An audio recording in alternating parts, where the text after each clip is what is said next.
ขนมยายอันทีมงานไต่บาท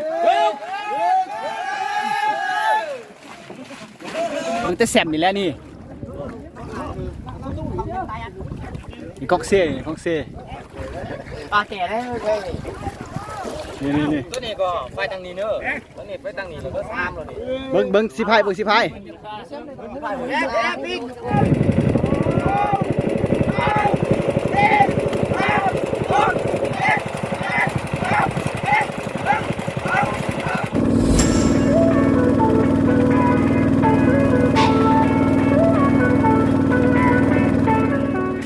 สบายดีส่งคนบ้านนอกวันนี้ทำมาเบิ้งอันสาวบ้านทำมาแกะผักเอาแห่งงานที่เอาอันเฮือสวกลงน้ำคลองพี่น้องนี่แห่งงานสามัคคีเขาบอกจกสวนเบิ้งบรรยากาศไปยิ่งก็มีซ้ายก็มี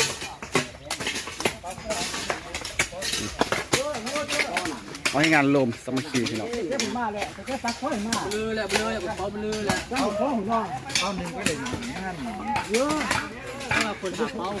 บาเก็บก็ทำให้มึงอยู่นี่เก็บกันเนี่ยข้ามารถไปอยู่รถไปอยู่ไหนเมื่อไหร่ก็อยู่บ้านเห็นได้นี่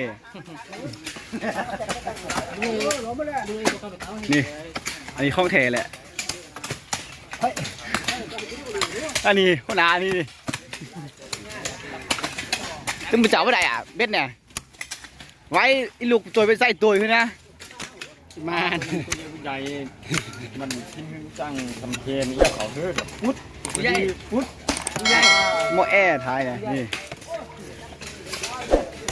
กูดำคนหนึ่งเสียยาวเนี่ยคนไทยเวียงที่ไหนเฮ็ดเลยจำเด็ดอันท้ายนี่พุทธนี่เด็ดพุทธนี่พุทธเด็ดออกมาได้ปีได้ยาวเลยไม่ใช่ตายเลยสถานการณ์นี่เบิ่งมันจะยาวเยอะนี่นะมากพุ่งนี่ต่างๆเฮือซวงของคลองทุกคนเฮือซวงมันยาวต่างบุดี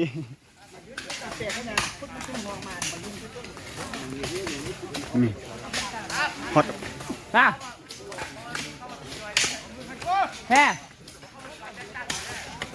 วะลุงใครมาจอยกับฮันกันมาจอยแล้วกันนี่ต่างบุดีคลองกำลังแปลงกดคลองลำคลองหมดแหละ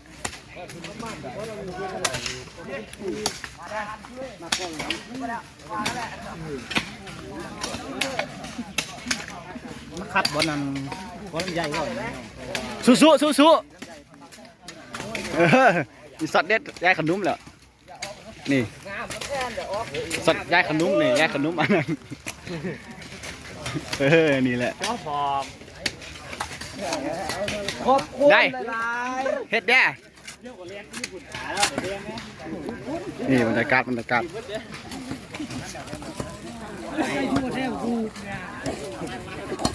ยี่สุดมันคล้องกับเลี้ยวแล้วเฮือลงทุกคน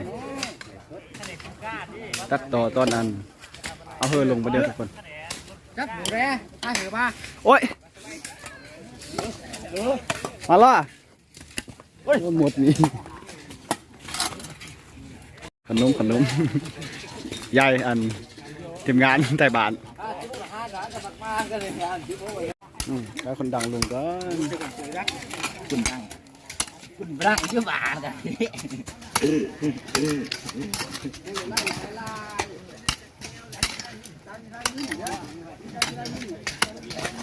คุณมัน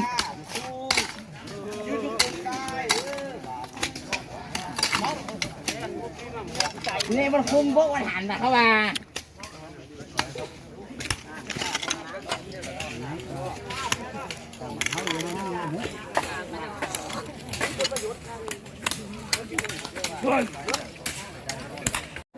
กำลังรวมคนห้ามเหือทุกคนนี่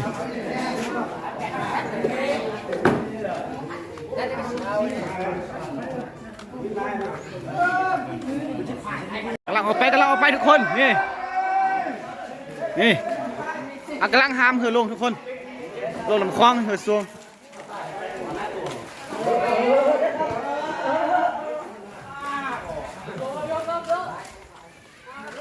นี่ทุกคนเอากำลังเหือออกเอ้ย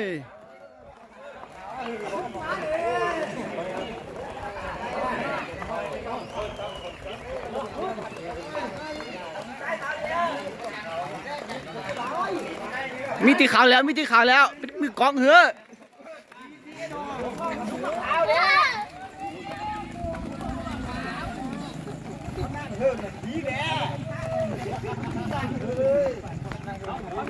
นี่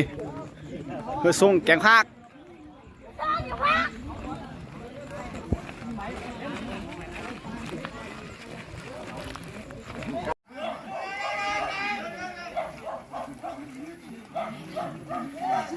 เพื่อส่งแกงภาคเอาไปอย่างติเอาอย่างเอาไปย่างติเปียกหุ่นติเปียกหุ่นเอาติเปียกหุ่นดิดูเองดูเอง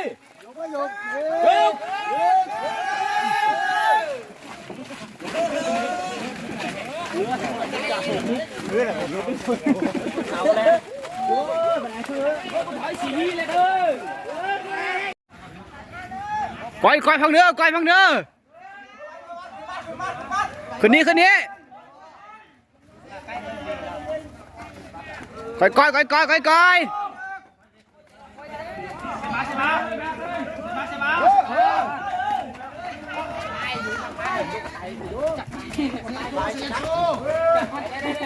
ได้อยู่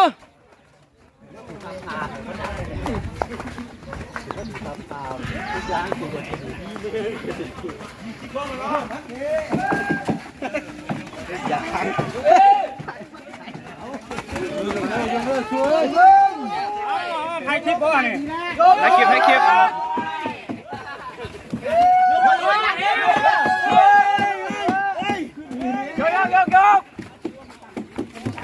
ชุดเล็กคะแนน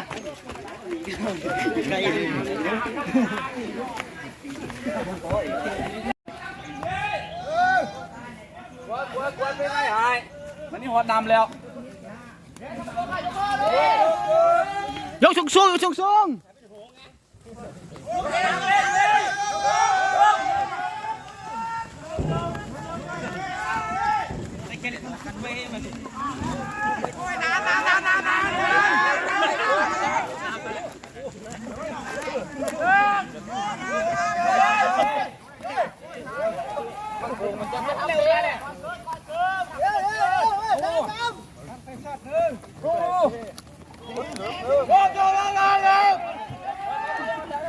หอดแล้ว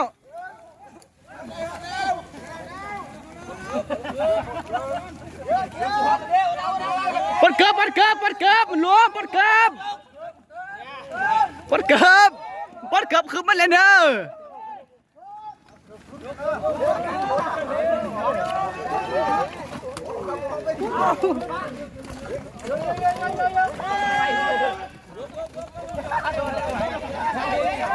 เดี๋ยวสามมืด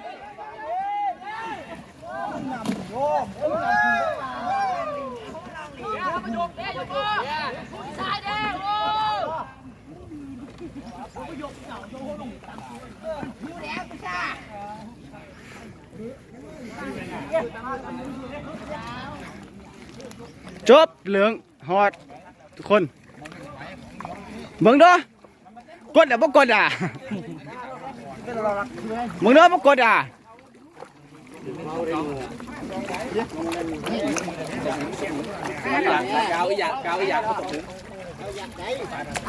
สวยงามตันทองเหลืองทุกคนเลยมีขั้นพร้อมไม่นั่ง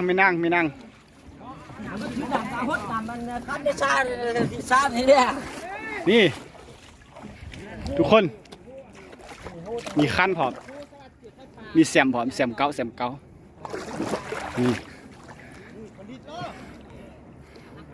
สวยงามตามทองเหลืองทุกคน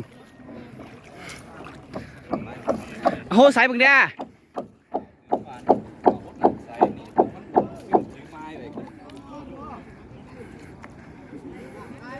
ก้นไปชื้อหนำมาน่ะ บอลน็อกมากอ่ะ บ่มาเตอร์ขันใส่หัว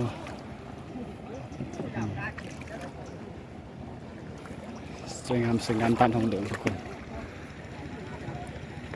ถ้าเบิ้งตอนพายทุกคนจะไปดีบ่ไปดีโอเคสอบเมื่อบานแกงภาคสิพายคือซวงแกงภาคทั้งสอบมิดจับมาเขากันนะป้อกันนี่เอาดีๆผอมกันเด้อใจเย็นเด้อ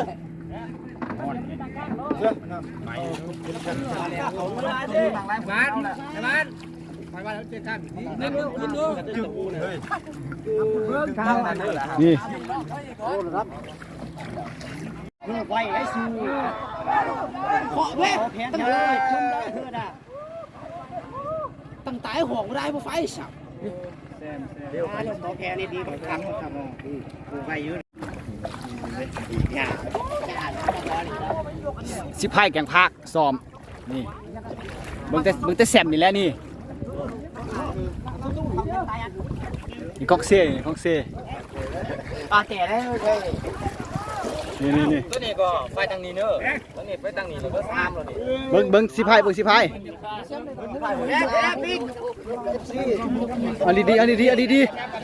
เขา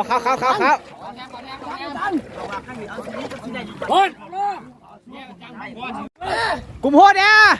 จางเอ้ยกลุ่มโหดเนี่ย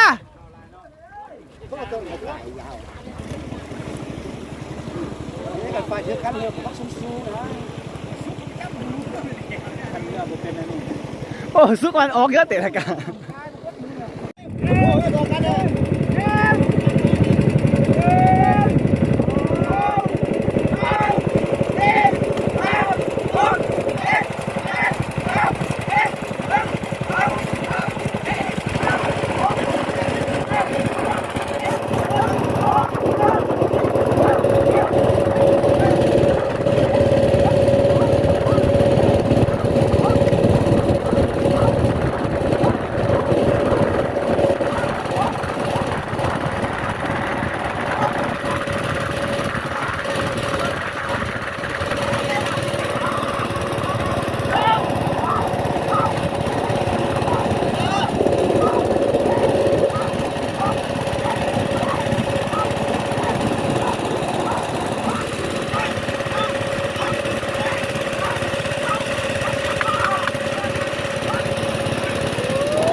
มันซุกแต่กันไม่อยากอย่างนี้แต่ว่าเขายังนักเว้ยเลยแหละไฟไฟขึ้นมามันโหดเพี้ยไฟมันต้องหลุมแม่ชาหนำนี่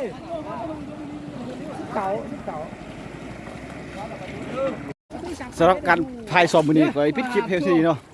มักก็ไหลแล้วไปคลิปต่อไปก็ชัดสไครป์พี่น้องเขาจะฮือขึ้นไว้แล้วทุกคนคือตักแดดไว้มื้อมาซ้อมไหม